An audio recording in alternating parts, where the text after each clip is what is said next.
Hello guys, in this video we are going to see top 5 VS Code extensions that makes your life easy. Number 5 is auto close tag. You see, whenever you open any tag just like anchor tag and you see the end tag automatically added, that is because of this extension auto end tag. Number 4 is auto rename tag. If I want to change this tag is heading 1, you see head 1 closing tag automatically changed. It's very simple, but it's very important whenever you are working with large files and you want to change the tag names. Number 3 is PHP IntelliFans.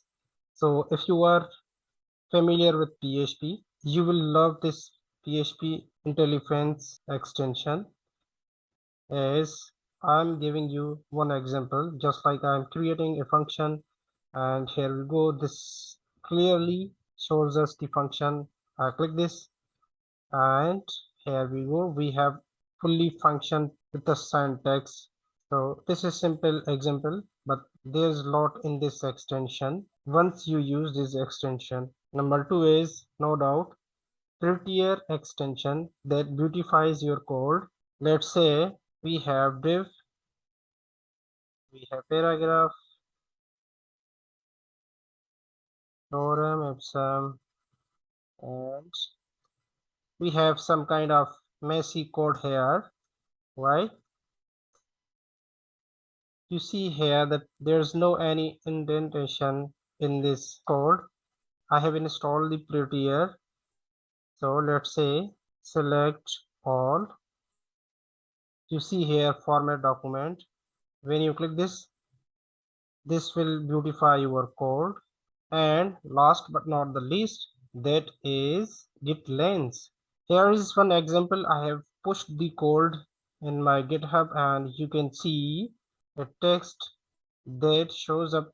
You edited this page last month and what was commit is IC. So with the git lens, you can see what was updated, who updated the code, and what was previously updated. After this, you can see here an example that clearly shows open changes with the previous revisions. When you click on this, it will show you the previous updates that were given in this file. And you can see here we are at master branch, and with this extension you can pull code from this UI without knowing a command line code.